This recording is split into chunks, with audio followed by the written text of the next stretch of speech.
अभी दुनिया में पानी कम हो रही है, दुनिया में पॉल्यूशन और वेस्ट बढ़ता जा रहा है, लोगों का अटेंशन स्पैन कम होता जा रहा है, बहुत सारी नेगेटिव चीजें इस दुनिया में बढ़ गई हैं और पुराणों के हिसाब से आने वाले वक्त में ये कलयुग घोर कलयुग में बदल जाएगा, जहाँ पर बुराई अच्छाई से ज्यादा ताकतवर होगी। एक ऐसी दुनिया जहाँ पर हर कोई तड़पेगा। ऐसी कॉन्सेप्ट के ऊपर पहली बार भारत में फिल्म बन रही है। आदि पुरुष के बाद प्रभास की ये फिल्म आ रही है जिसका नाम होगा कल्कि, और ये एक ऐसी मूवी है जैसी शायद पहले इंडिया में कभी नहीं बनी। पहले तो इसे प्रोजेक्ट के नाम से मिस्टीरियस रूप से लोगों के सामने लाया गया, पर फाइनली कॉमिक कॉन में रिवील कर दिया गया कि इस मूवी का नाम होगा कल्कि 2898 AD। 2898 AD का मतलब समझ रहे हो आप? अभी कौन सा साल चल रहा है? साल 2023। तो ये मूवी हमें आज से करीब 800 साल बाद की धरती की सिचुएशन हमें दिखाती है।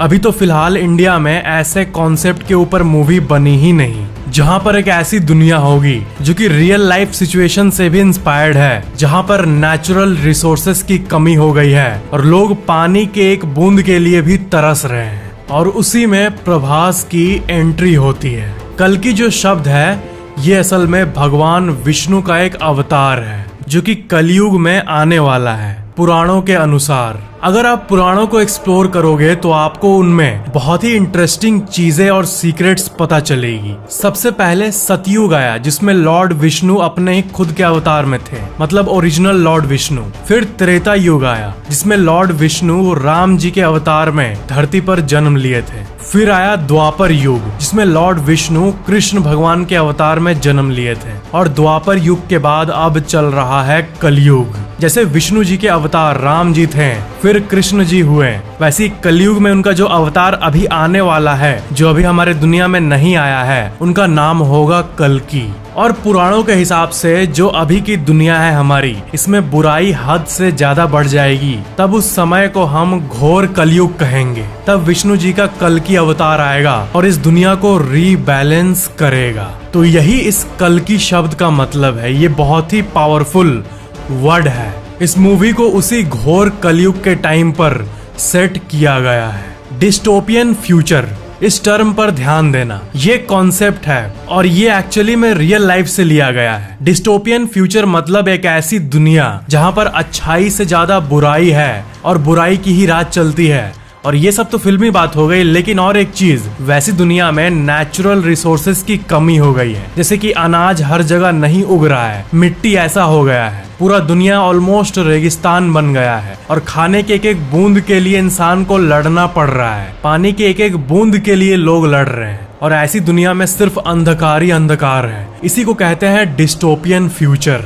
वैसे बुराई तो आजकल के दुनिया में भी बहुत है, लेकिन फिर भी अगर आप ऊपर से देखोगे तो बहुत सारे अच्छे लोग हैं इस दुनिया में, और यही कारण है कि दुनिया अभी तक टिकी हुई है। लेकिन भविष्य में ऐसा नहीं होगा। लोग एक एक जॉब के लिए तरसेंगे, नेचुरल रिसोर्सेस कम हो जाएगी और पानी के लिए तो लोग अभी भी तरस रहे हैं। ये कॉन्सेप्ट देखकर अभी भी नहीं लग रहा कि ये मूवी इंडिया में बन रही है सच्ची में। तो प्रभास को इस मूवी में एक मॉडर्न सुपर हीरो की तरह दिखाया गया है जो कि टेक्नोलॉजी का इस्तेमाल करता है, और वही कल्कि अवतार को रिप्रेजेंट करेंगे। कल्कि एक ऐसी साई-फाई मूवी होगी जिसमें से कई चीजें हमारे हिंदू टेक्स्ट से लिया गया है। जैसे अश्वत्थामा, इनके बारे में तो आप जानते ही होंगे। अश्वत्थामा को श्राप मिला था कि वो कभी भी नहीं मरेंगे, और हमारे टेक्स्ट के हिसाब से अश्वत्थामा आज के टाइम पर, जी हाँ, अभी जब आप ये वीडियो देख रहे हो, अभी भी अश्वत्थामा किसी न किसी गुफा में कहीं न कहीं हमारे दुनिया में छिपा हुआ है और इंसान के रूप में ही एग्जिस्ट करता है। उसका बॉडी भले ही सड़ गया होगा।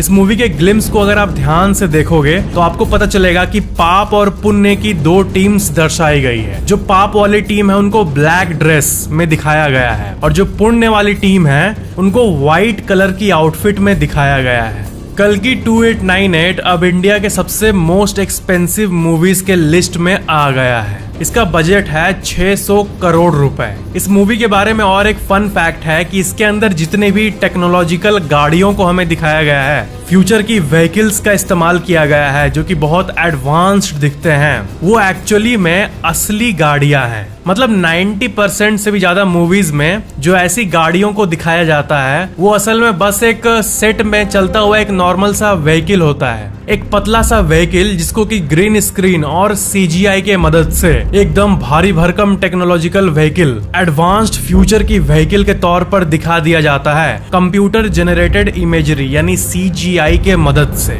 लेकिन फन फैक्ट ये है कि इस मूवी में ऑथेंटिक फील देने के लिए वो इंडिया के महिंद्रा कंपनी के CEO आनंद महिंद्रा को अप्रोच किए इस मूवी के लिए कस्टम मेड गाड़ी बनाने के लिए। आनंद महिंद्रा ने उनको सारी टेक्निकल सपोर्ट्स प्रोवाइड की और वैसी गाड़ियों को असल में बनाने में मदद किया सिर्फ इस मूवी के लिए। इस मूवी की रिलीज डेट की बात करें तो वो रिपोर्ट की जा रही है 12 जनवरी 2024। आदि पुरुष जो मूवी आई थी वो प्रभास के लिए अनफॉर्चुनेटली एक फेलियर साबित हुई। लेकिन प्रभास ये जो एक्टर है, इनकी एक बात है कि ये एक्सपेरिमेंट्स करने से डरते नहीं हैं और मूवी मेकर्स भी ऐसे पहली बार बनाए गए फिल्म में इतना सारा पैसा इन्वेस्ट करने से डरे नहीं, क्योंकि वो कॉन्फिडेंट होंगे कि ऐसी जो मूवीज है वो इंडिया में नहीं बनी है तो ये मूवी डेफिनेटली चल सकती है। लेकिन ये सोच के असल में सच में डर लगता है कि ये जो डिस्टोपियन फ्यूचर है ये सिर्फ एक कॉन्सेप्ट नहीं है बल्कि ये रियलिटी है। जिस तरह नेचुरल रिसोर्सेस सही में धरती के अंदर से कम होते जा रहे हैं, अंडरग्राउंड वाटर लेवल्स भी कम होते जा रहे हैं, लैंड धीरे धीरे लेस फर्टाइल होते जा रही है और जिस तरह का केमिकल से भरा फूड हमारी दुनिया खा रही है और जिस तरह लोगों का हेल्थ खराब हो रहा है, जिस तरह इतने यंग एज में हार्ट अटैक्स आ रहे हैं, ये सब देख के लग रहा है कि दुनिया बहुत ही डार्क फेज की तरफ जा रही है। सतयुग से फिर त्रेता युग, फिर द्वापर युग, फिर कलयुग। इसके अगर आप डिटेल्स को जानोगे तो आपको ये पता चलेगा कि सतयुग में सबसे ज्यादा लोग सेल्फलेस रहते थे, यानी लोग दूसरों के लिए जीते थे। फिर त्रेता युग में जब राम जी का जन्म हुआ तब ये सेल्फलेस जीने वाली चीज थोड़ी सी धरती पर कम हो गई थी। फिर द्वापर युग में असुरों की संख्या और भी बढ़ गई और धीरे धीरे बुराई बढ़ गई और अब कलयुग है जिसमें हम अभी जी रहे हैं, जिसमें इतनी सारी टेक्नोलॉजिकल चीजें मौजूद हैं, बिजली है, सेल फोन है, ये है वो है, लेकिन लोगों के अंदर जो मोरल वैल्यूज हैं वो कम होते जा रही है। लोग बहुत ही ज्यादा सेल्फिश बनते जा रहे हैं। लोग को बस खुद से मतलब है और अपने कम्युनिटी से मतलब है और दुनिया आपस में बढ़ते जा रही है। कौन इंसान अच्छा है कौन बुरा ये तो सब्जेक्टिव होता है। जो इंसान आपके लिए बुरा होगा वो किसी और के लिए अच्छा हो सकता है, या फिर आपके लिए जो इंसान अच्छा है वो किसी और के लिए बुरा हो सकता है। तो ये कॉन्सेप्ट तो अलग है, ये तो सब्जेक्टिव है। लेकिन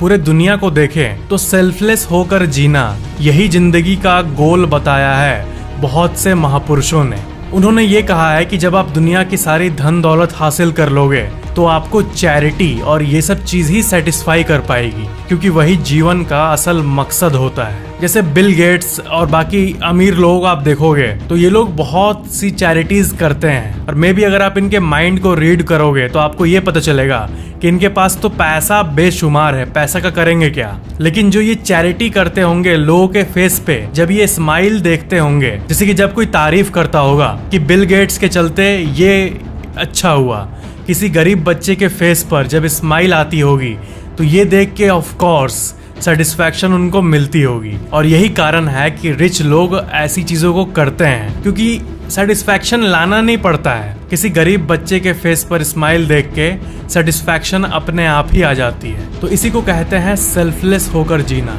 तो कलयुग के इसी डिस्टोपियन फ्यूचर को ये मूवी हमें दिखाती है। एक एस्टिमेट के हिसाब से डेली 41 मिलियन ट्रीज को काट दिया जाता है, यानी पेपर प्रोडक्ट्स बनाने के लिए डेली 4 करोड़ पेड़ों को काट दिया जाता है। और जब काटने का रेट नए पेड़ उगने के रेट से ज्यादा होता है तो इवेंचुअली जो पेड़ों की संख्या है वो कम होते रहेगी। अगर पेड़ों की संख्या को हमें बस मेंटेन करना है तो जितना पेड़ कटता है हर एक दिन और जितने नए पेड़ लगाए जाते हैं हर एक दिन वो मैच करना चाहिए एटलीस्ट। लेकिन अभी के समय में ये बैलेंस पूरी तरह से बिगड़ रहा है। टिश्यू पेपर जैसी चीज बनाने के लिए रोज लाखों करोड़ों पेड़ कटते हैं। ये रियली में अपने पैर पर कुल्हाड़ी मारने की तरह है। लोग पेड़ों को काट कर अपने आप ही डिस्ट्रॉय कर रहे हैं। तो ये था आज का वीडियो। सब्सक्राइब करके बेल आइकन जरूर ऑन कर लेना।